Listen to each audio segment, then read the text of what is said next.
Salvações de Nova Democracia, boa tarde. Eu me chamo Henrico de Gregório, sou jornalista do jornal A Nova Democracia e apresentador do programa A Propósito. Recentemente, o Observatório de Olho nos Ruralistas publicou uma série de reportagens investigativas sobre o caso da fazenda Ana Lu, utilizada pelo monopólio Rede Globo para a gravação da novela Terra e Paixão. Aurélio Rolim Rocha, conhecido como Lelinho, é proprietário da fazenda e diretor do grupo Valor Commodities. Ele, assim como toda a família Rocha, está envolvido em uma série de investigações que vão desde crimes ambientais ao uso de trabalho escravo e infantil em outros de seus latifúndios. Para conversar conosco sobre o caso e explicar melhor os crimes cometidos pela família Rocha nos diferentes latifúndios, recebemos Tonski Fialho, pesquisador do portal De Olho nos Ruralistas. Bernardo Fialho, ou Tonski Fialho, é estudante de Direito na Universidade Federal do Rio de Janeiro, UFRJ, e pesquisador, com foco em sindicatos e movimentos sociais. No De Olho nos Ruralistas, ele trabalha no núcleo de pesquisa em análises de cadeias corporativas e processos judiciais. Eu chamo agora ele para a tela e Tonski, muito obrigado pela sua presença aqui no programa A Propósito. É um prazer sempre receber jornalistas e pesquisadores comprometidos com as massas populares, seja na propaganda das suas lutas, seja na denúncia dos crimes cometidos contra o nosso povo, contra o país. E é uma tarefa que o De Olho nos Ruralistas cumpre aí com maestria, sempre cumpriu, e a gente do Jornal Nova Democracia e do programa A Propósito tem muita estima. E, Tonski, você realizou recentemente, como falamos, uma série de reportagens que denunciou aí que a novela Terra e Paixão da Rede Globo foi gravada em terras de um latifundiário acusado de crimes ambientais e também de submissão de trabalhadores a relações servis de produção.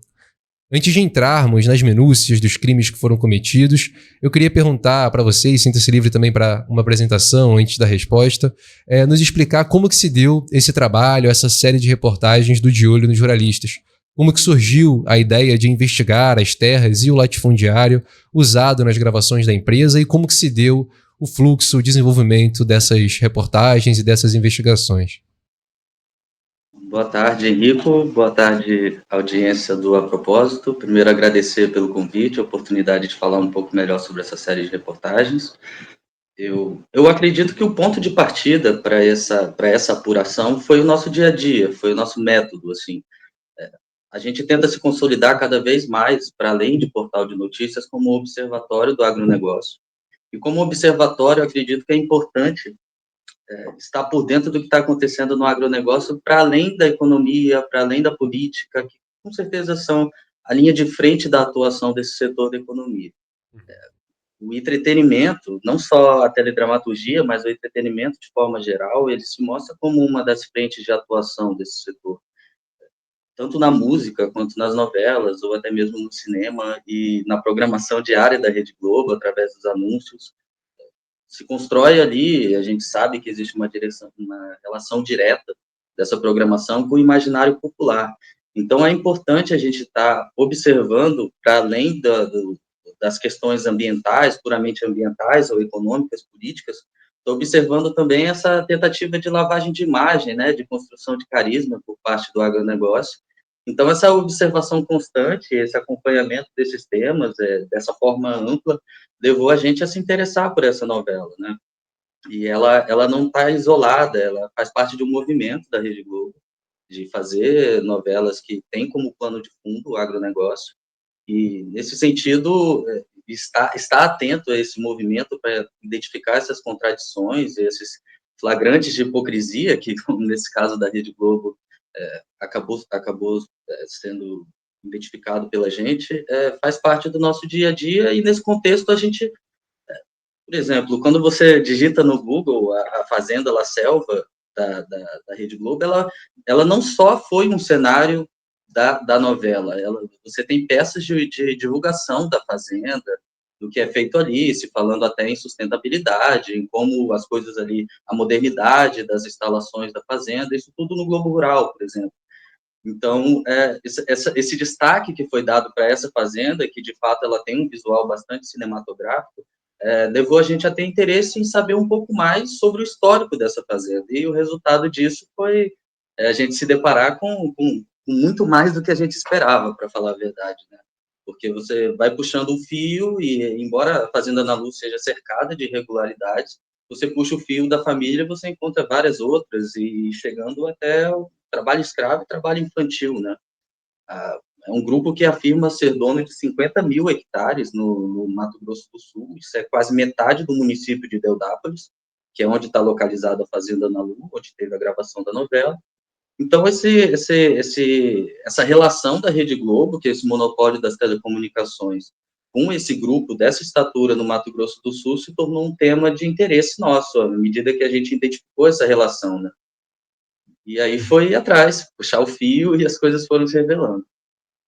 Não, perfeito. E é importante você mencionar esse fio, esse fio da família, inclusive, porque todo esse império aí latifundiário, responsável pelos crimes ambientais e também contra o povo, no trabalho escravo, no trabalho infantil, é tudo de uma família, né? A família Rocha. E aí eu queria saber se você pode apresentar quem é essa família aqui para os espectadores do programa. A propósito, a gente já citou um nome aqui, o Aurélio Rolim Rocha, mas como é que é aí? Qual que é a magnitude aí do império, né, dessa família de latifundiários aí, a família Rocha? Sim. Bom, a família Rocha não são personagens novos no Mato Grosso do Sul.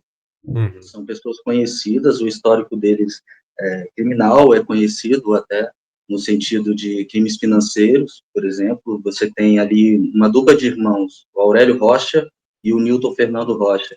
Esses dois irmãos, eles foram condenados por um esquema de sonegação aí que fez com que os entes públicos deixassem de recolher mais de 100 milhões de reais, aí, município, estado, União, enfim. E está existindo essa preocupação dessa família em fazer essa renovação do que é a família Rocha no Mato Grosso do Sul.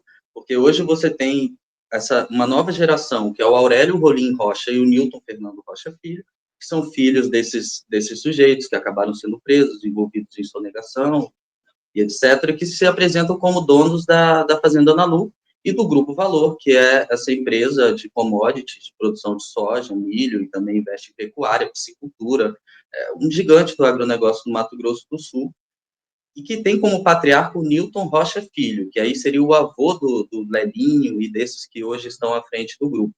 É uma família que tem esse histórico de condenações por sonegação fiscal e que agora, principalmente na figura do Lelinho, tem conseguido renovar essa imagem ali no Mato Grosso do Sul.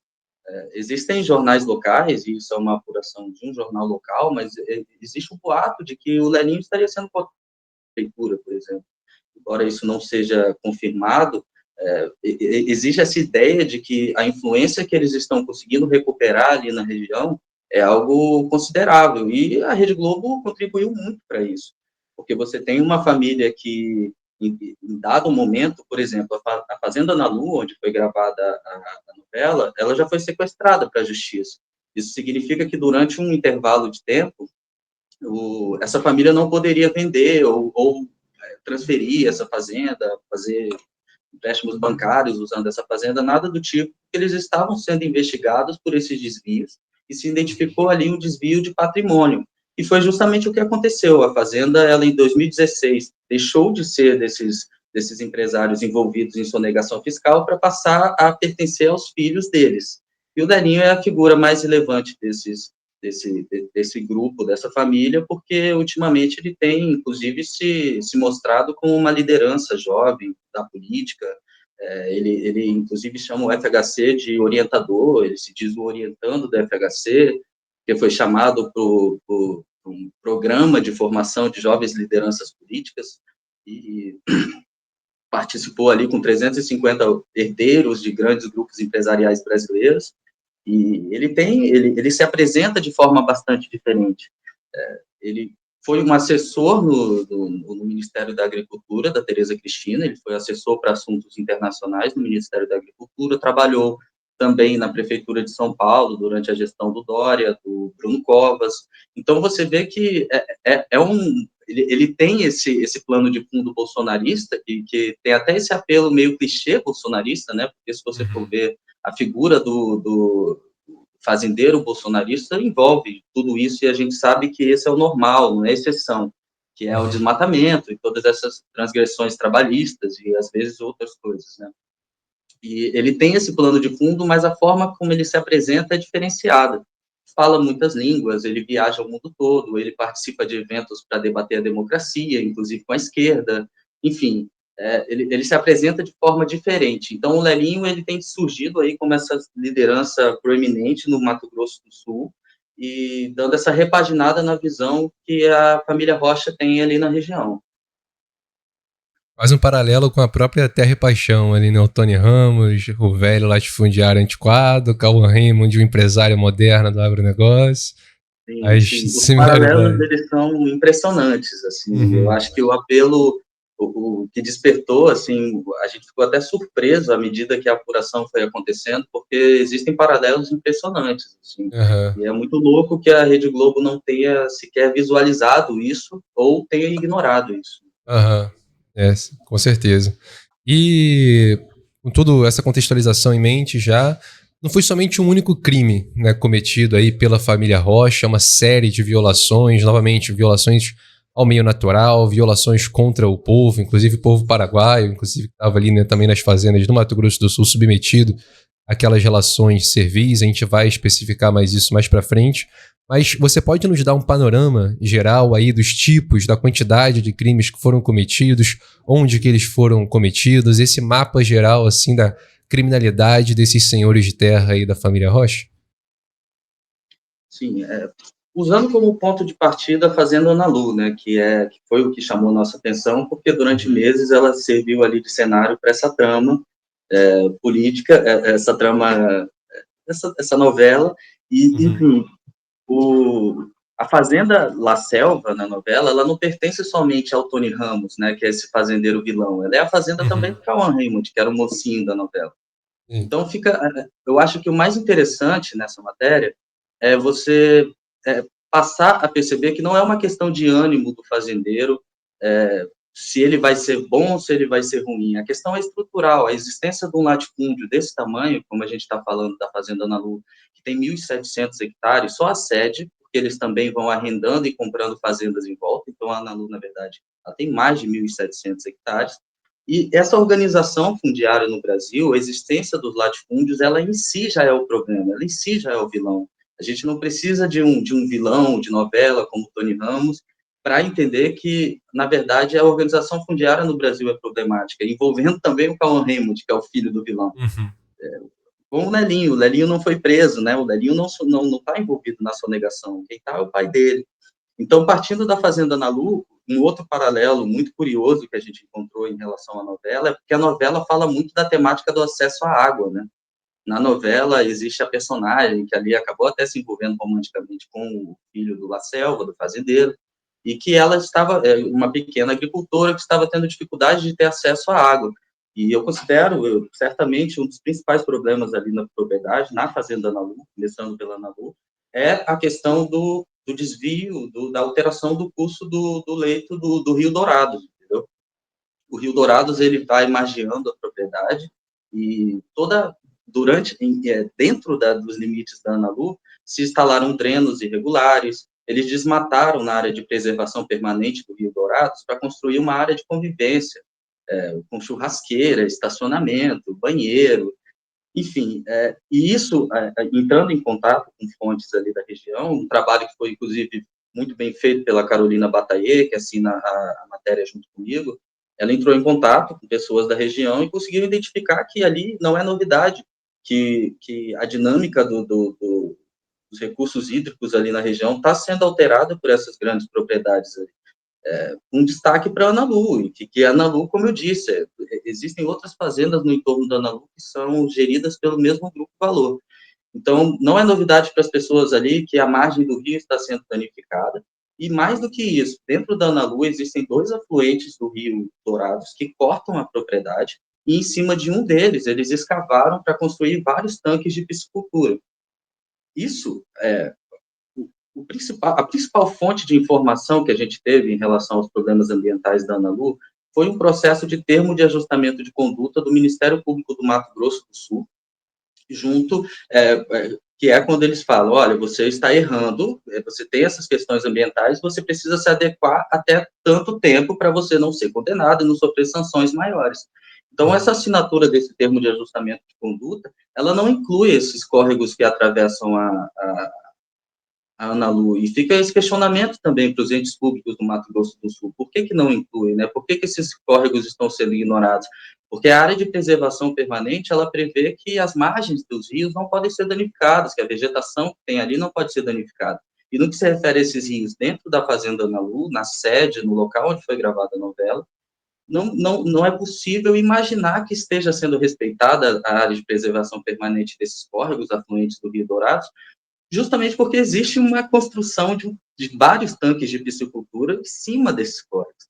Então, o problema ali na Analu principal, para além do desmatamento, para essas construções irregulares na beira do Rio Dourados, existe a imagem de satélite, foi identificado o gado também sendo criado em área que deveria ser de reserva florestal dentro da propriedade, despejo de agrotóxico irregular, muito perto das casas de dentro, onde os funcionários vivem, fazem suas necessidades, enfim, perto das áreas de convivência dos funcionários, existia a pulverização de agrotóxicos, existia pulverização também perto de áreas de preservação, o que não é permitido, o descarte desses agrotóxicos era feito de forma irregular, danificando o solo ali na propriedade, e uma série de questões que foram identificadas ali pelo IMASU e pelo Ministério Público do Mato Grosso do Sul. Partindo da Analu, esses são os problemas identificados ali, e o principal deles, sem sombra de dúvidas, esses danos todos causados à área de preservação do Rio Dourados e dos afluentes ali que cortam a propriedade. Dito isso, a gente foi, porque nós temos esse método também, né? A gente não morre numa fazenda só. A partir do momento que a gente identifica que uma fazenda ela é problemática e tem todas essas questões, nós vamos atrás das outras fazendas dessas pessoas que são responsáveis por isso. E aí nós identificamos, a gente tem o trabalho de um cartógrafo, Eduardo Carlini, inclusive fica a sugestão para ele vir aqui um dia também, porque é um cara que entende muito da questão fundiária no país, e ele identificou 27 mil hectares pertencentes a esse grupo, embora eles afirmem que tem 50 mil, ou seja, quase o dobro. Devem ter muita terra arrendada ou terras em nome de outras pessoas, mas dentro desses 27 mil hectares que nós identificamos, foi muito difícil encontrar uma propriedade que não tivesse esse mesmo tipo de questão ambiental. Área de preservação permanente desrespeitada, instalação de drenos irregulares, atividade de pastagem onde não poderia ter pastagem, e chegando até a Fazenda Salto, em Nioaque, onde existiu o flagrante de trabalho escravo. Bom, eu acho que é um panorama bem completo que você deu, agradeço as informações e também a posição muito contundente sua, muito pertinente, inclusive, de que não é um caso individual de uma família, de um latifundiário, de uma determinada geração, mas sim uma parte intrínseca a esse sistema anacrônico do nosso país, que é o sistema latifundiário, responsável aí pela economia, né, que a gente tem, pela base econômica podre que a gente tem, eu quero dizer. Então, um apontamento também muito pertinente aí que você faz ao apontar que o responsável, na verdade, é todo esse sistema latifundiário. Eu imagino que essa série de reportagens que envolve uma família latifundiária inteira, mas principalmente uma novela de um monopólio de imprensa que é a Rede Globo, também teve uma repercussão significativa, assim. Eu queria saber se teve alguma resposta em relação a essa reportagem, essa série de reportagens, seja por parte dos latifundiários da família Rocha, seja por parte da Rede Globo ou dos entes públicos lá do Mato Grosso do Sul. Você questiona, faz esse questionamento que é importante. Por que não foi feito mais coisa antes? Agora há essa revelação, será feita mais coisa? Então, houve alguma resposta, seja de cada um desses setores? Por parte da Rede Globo, não. Por parte da Rede Globo não teve nenhum tipo de resposta sobre esse processo de escolha dessa localidade para gravar essa novela, mas por parte do Grupo Valor, sim, teve resposta oficial e também teve respostas implícitas, porque eles tiraram do ar o site do grupo. Você imagina, não é uma empresa pequena, uma empresa grande, mas eles tiraram do ar o site do grupo, eles tiraram do ar as redes sociais, depois mandaram essas respostas para a gente, foram devidamente colocadas ali nas matérias, nós fizemos uma nova matéria dando o lado deles, e por parte do Ministério Público também teve, porque a questão do TAC, ela envolvia a falta de licenciamento. Então, a partir do momento que eles abriram o licenciamento, por exemplo, da atividade de piscicultura, do gado confinado, coisa que eles operavam sem ter, boa parte do TAC foi sendo considerada, isso aqui já foi cumprido, isso aqui já foi cumprido. Mas se você entra lá no sistema do Ministério Público do Mato Grosso do Sul, a maioria não foi cumprido ainda, está marcado lá como não cumprido ainda. Só que existe por parte do Ministério Público uma posição, é difícil definir, mas existe uma posição até leniente em relação à fazenda, principalmente porque não foi citado essa existência desses córregos que estão atropelados por aqueles espelhos d'água instalados na propriedade para a criação de piscicultura. E é difícil dizer porque você não tem, por exemplo, constantemente vistorias realizadas na propriedade. Se você tivesse vistorias constantes, todo mês e tal, você sabia exatamente como está lá. Só que desde o início do processo, em 2018, por aí, você tem 2, 3 vistorias do IMASU e do Ministério Público. Então, eu acho que nem eles sabem, de verdade, o que está sendo cumprido e o que não está sendo cumprido. Então, o que nós tivemos de resposta foi isso, foi eles se retraíram, né, porque tiraram o site do ar e deram essa resposta de que, olha, estamos cumprindo tudo que foi acordado no TAC, em tempo hábil, e etc, etc. Só que algumas das questões que eles colocaram, por exemplo, não batem, porque você tem eles dizendo que retomaram a atividade de piscicultura lá na propriedade apenas em 2018, devidamente licenciados. Mas você tem, ao mesmo tempo, uma peça de divulgação da fazenda do Globo Rural, de 2016, dizendo que tinha piscicultura na propriedade. Então, fica uma situação aí que alguém está faltando com a verdade. Não sei se é Rede Globo ou se o Grupo falou. Excelente. E, Bernardo, como os nossos espectadores agora estão vendo também, a série de reportagens produzida por vocês é muito rica. Ela oferece um panorama aí extraordinário sobre as violações cometidas pela família Rocha, que, como você pontuou, é um tipo de violação generalizado pelos latifúndios aqui do Brasil, e tanto na fazenda Ana Lu quanto em outras fazendas ali desses mesmos latifundiários. Mas aqui eu queria pedir que a gente focasse justamente em algumas dessas violações, particularmente naquelas que vocês descobriram que os donos da fazenda Ana Lu, a família Rocha, já haviam sido acusados de trabalho escravo e infantil ali em outras regiões, né? Então, eu queria perguntar se você pode contar para a gente também mais desses casos, quais eram, por exemplo, as condições de trabalho desses camponeses, se eram adultos, se eram crianças, como que era essa condição ali desse tipo de trabalho imposto a esses camponeses dos latifúndios da família Rocha. O flagrante ali de trabalho escravo, trabalho infantil, aconteceu de forma bastante inusitada até, na fazenda Salto, em Nioaque, no Mato Grosso do Sul. A polícia ambiental, ela teve acesso, uma das autoridades teve acesso a um vídeo onde um trabalhador desmatava uma grande área de árvores ali na fazenda Salto e por algum motivo ele divulgou isso. Olha só, estou desmatando e tal. Esse vídeo chegou até as autoridades e a polícia ambiental foi até o local para averiguar esse crime ambiental, essa suspeita de crime ambiental. Chegando lá, de fato, averigou que existia esse crime ambiental, inclusive esse crime ambiental se desenvolveu muito através dos anos. Você tem em 2022 imagens de satélite comprovando que esse crime, que os desmatamentos ali aumentaram. Só que em 2020, a Polícia Ambiental foi lá fazer essa primeira identificação desse desmatamento. E eles se surpreenderam com esses trabalhadores lá subjugados à condição de escravidão. E você tem até no relatório da polícia, eles dizendo, olha, a nossa fiscalização ambiental foi prejudicada porque nós encontramos isso quando nós estivemos lá. E era a existência ali de um curral improvisado, com lonas pretas, as pessoas dormindo ao chão, e entre essas pessoas tinham 8 menores de idade, 3 deles com 15 anos, 3 paraguaios, vivendo nessas condições subhumanas, subjugados a essas condições degradantes. No momento que a polícia identificou isso, eles foram interceptados por um funcionário do Grupo Valor, portanto, um funcionário dos proprietários, né, do Lelinho e tal, e ele disse, olha, essa fazenda não é nossa, nós não estamos trabalhando essa fazenda. Quem está, na verdade, é alguém que firmou um contrato de arrendamento com a gente. A polícia pediu por esse contrato, beleza, me mostra o contrato. O contrato não foi apresentado. Aí ele se comprometeu a levar o contrato no dia seguinte, esse funcionário, até a delegacia para comprovar que existia, de fato, esse arrendamento.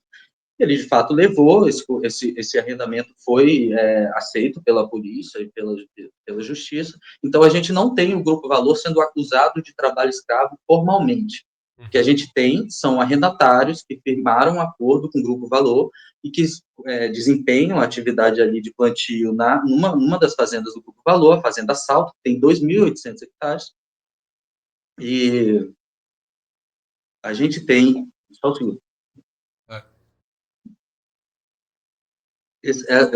Ficou esse jogo de empurra, porque, na realidade, o Grupo Valor afirmou que a Maísa Rodrigues da Costa, que é o nome que consta na lista suja do trabalho escravo, era responsável pela fazenda e, portanto, responsável pelos trabalhadores que estavam lá. A Maísa Rodrigues da Costa, por sua vez, disse que não, que ela terceirizou o trabalho para uma terceira pessoa, para que ela contratasse os trabalhadores e que ela seria responsável pelos trabalhadores que estavam ali. Só que a polícia identificou que essa pessoa, que ela afirma que era responsável, estava ali dormindo no curral também. Também estava subjugada às mesmas situações, que, para além disso, não tinha banheiro, eles recebiam 50, 60 reais para trabalhar.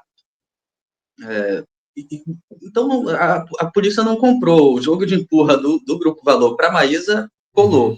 O da Maísa para esse trabalhador que estava ali subjugado às mesmas situações não colou. Então, ela é a pessoa quem responde na esfera trabalhista, na esfera criminal, por esse flagrante de trabalho escravo na Fazenda Salto. Só que o inquérito policial que foi instaurado por causa desse flagrante, ele deixa bastante claro, a polícia usou o termo evidente, é evidente que os proprietários, portanto, o Grupo Valor, donos da fazenda onde foi gravada a novela da Rede Globo, é evidente que os proprietários tinham noção da situação que os trabalhadores estavam ali. E que, portanto, o Lelinho, que é o frente hoje do Grupo Valor, ex-assessor da Tereza Cristina, deveria ser intimado a se explicar no processo. Ele não foi ouvido. O processo trabalhista, na esfera trabalhista, a Maísa, a arrendatária da fazenda, conseguiu fechar um acordo para pagar valores irrisórios, dado o tamanho da transgressão, né, 5 mil de danos morais para os trabalhadores, mais as verbas rescisórias que eles não pagaram e tal. Isso na esfera trabalhista. Na esfera criminal, o processo ainda está rolando, mas o Lelinho, o dono da fazenda, não foi ouvido, mesmo que a polícia tenha dito que, evidentemente, ele tinha noção do que estava acontecendo ali, ele não foi ouvido ainda. E também não está como parte do processo, nem o Grupo Valor não responde. Só que, curiosamente, nesse site do Grupo Valor, que foi tirado do ar quando a gente começou a publicar essa série de reportagens, a Fazenda Salto aparecia lá, tinha um mapinha no site dizendo, olha, essas são as fazendas do grupo, e tinha Fazenda Salto. À porta da fazenda existe uma placa, Grupo Valor, Fazenda Salto. E isso foi em 2020, né, esse flagrante de trabalho escravo na Fazenda Salto. Em 2021, o Lelinho conseguiu, junto ao governo Bolsonaro, ele trabalhava, fez parte, ele conseguiu, junto ao governo Bolsonaro, o direito de construir um aeródromo privado na fazenda, a própria Fazenda Salto. E, para além disso, como eu disse anteriormente, a gente tem o crime ambiental, que acabou sendo encoberto por toda essa questão do trabalho escravo. O crime ambiental, em 2022, imagens de satélite identificaram que ele cresceu, que o desmatamento continuou ali na propriedade. E a Maísa, se defendendo dessas acusações de desmatamento, ela disse, olha, se tem desmatamento novo, é problema do proprietário, não é meu. Então, assim, quem está atuando na fazenda? É o Grupo Valor, é a Maísa, fica um pouco confuso nesse sentido. É um conjunto de situações também um pouco típicas, né, desses casos também, horrendos, brutais, assim, de trabalho servil, de trabalho escravo, em que esse jogo de empurra já é muito típico, a gente sempre via, não sabia, empurra para o outro, mas é muito pertinente também que você coloque, também tá nas reportagens do Diário dos Jornalistas, aos que quiserem conferir, e os latifundiários sabiam, né, das condições, então independente do responsável direto, imediato, no papel, eles conheciam as condições, é muito pertinente isso que você levanta aqui nas entrevistas, está lá nas reportagens também, aos espectadores que quiserem ir lá conferir e ler também as reportagens na íntegra, que a gente, inclusive, super encoraja. E, Bernardo, o trabalho de vocês aqui, já indo para a conclusão da nossa conversa, também é muito importante, porque além de revelar essas violações do latifúndio, que fazem parte dessa realidade generalizada no país, apontam também ao monopólio de imprensa aqui do Brasil, né? Então a gente sabe desde 2017, a emissora do monopólio de imprensa aí, Rede Globo, coordena aquela campanha um tanto desagradável de se escutar, com o slogan "o agro é tech, o agro é pop, o agro é tudo". Antes disso, claro, já dava louros aí ao latifúndio no Brasil, ao agronegócio, mas essa campanha desagradável começa ali em 2017, e essa propaganda ao latifúndio tem crescido cada vez mais nos últimos anos, né? As próprias novelas, e você tratou disso no início da nossa conversa, tem um papel importante nisso. A gente teve a retransmissão do Pantanal, agora a gente tem também a repaixão e a dualidade ali do latifundiário antiquado, atrasado, com o Tony Ramos, e esse empresário moderno do agronegócio, que é o Cauã Raymond, são parte disso também, nessa grande propaganda aí ao latifúndio, ao agronegócio. E como que você vê o papel do monopólio de imprensa no fomento aí ao latifúndio, e com esse fomento ao latifúndio, o fomento, em última instância, a todas as chagas do sistema latifundiário ao nosso país? E o que você acha que o caso que vocês reportaram revela e acrescenta sobre essa relação? Bom, eu acho que a Globo, ela reflete a forma como nossa economia está dada, né? Como o sistema econômico que a gente vive está dado. E a Globo, ela é tocada a reboque pelos patrocinadores dela, pelos anunciantes. É até uma coisa curiosa em relação a essa matéria, que você tinha na Terra e Paixão, na novela, como patrocinador ali fixo, né, que é aquele que anuncia todo dia antes da novela começar, o Banco Itaú. E o Banco Itaú, ele foi um dos personagens do relatório dos invasores, que a gente publicou no ano passado, porque apareciam pessoas ligadas ali ao conselho de administração, as famílias que historicamente mandam nessa instituição bancária. Você tem eles possuindo terras indígenas em Dourados, que é o município vizinho ali em Deodápolis.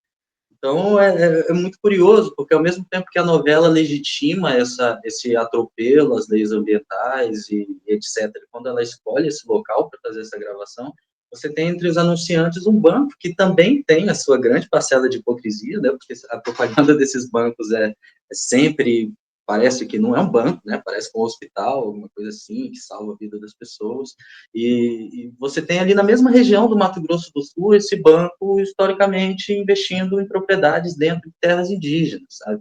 Uma outra curiosidade é que o Lelinho hoje ele é assessor, ele é representante ele é um dos representantes internacionais da Acrisul, que é uma instituição ali de ruralistas do Mato Grosso do Sul, que em 2013 organizou o famigerado leilão da resistência, que foi um levantamento de financiamento para você contratar segurança, uma segurança privada no campo.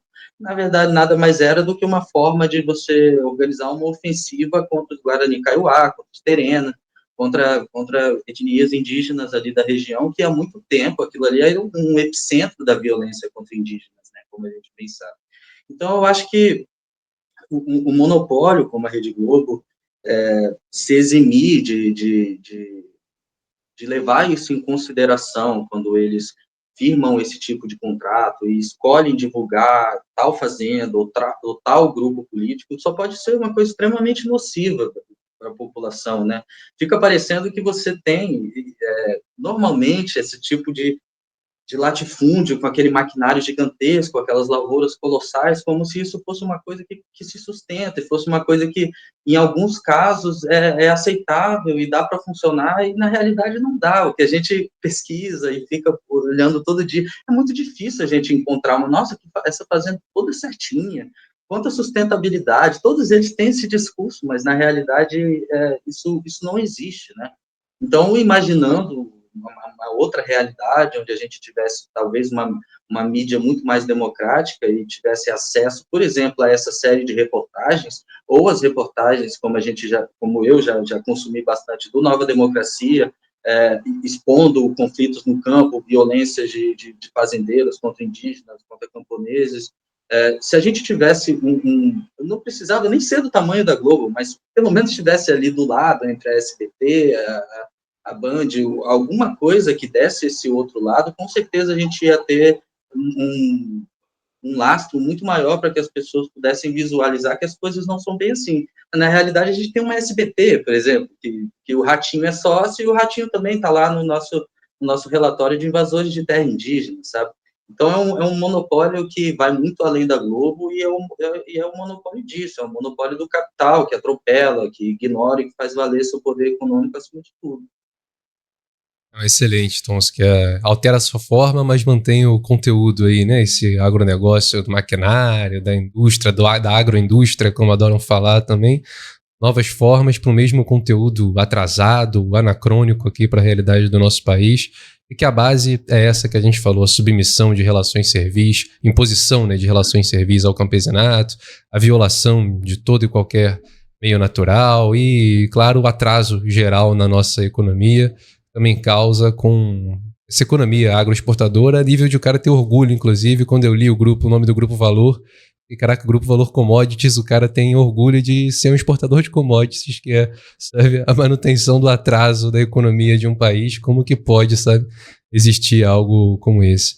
Então, que a gente vai encaminhando agora ao final da nossa entrevista, eu gostaria de agradecer a sua participação aqui, mais uma vez saudar o trabalho, tanto dessa série de reportagens, quanto o trabalho de Olho nos Jornalistas como um todo, faz parte, com certeza, da rotina aqui da nossa redação, está acessando, está acompanhando, e a gente recomenda a todos que também façam isso, porque as denúncias que ali saem são, de fato, uma porta aberta assim, para a gente entender o sistema latifundiário e as suas chagas sobre o nosso povo e a nossa nação. Então a gente saúda, de fato, o trabalho do Olho dos Jornalistas. Eu deixo esse espaço também para as suas considerações finais. Agradecer o espaço, né, dizer que a nossa equipe está à disposição aí, pedir para que as pessoas sigam e colaborem com o De Olho nos Ruralistas. A gente completou 7 anos no ano passado e foi um portal que nasceu aí com um projeto individual do Alceu Castilho, né, que é o nosso fundador, nosso diretor, e nasceu com uma vaquinha e que até hoje mantém esse autofinanciamento. Então, que as pessoas colaborem, que assistam nosso canal do YouTube, que sigam nossas páginas no Twitter e no Instagram, e que também sigam e consumam Nova Democracia. Perfeito. A porta do jornal também está sempre aberta e a equipe do De Olho nos Jornalistas. Então, uma boa tarde a todos os nossos espectadores e eu espero vocês no próximo programa A Propósito.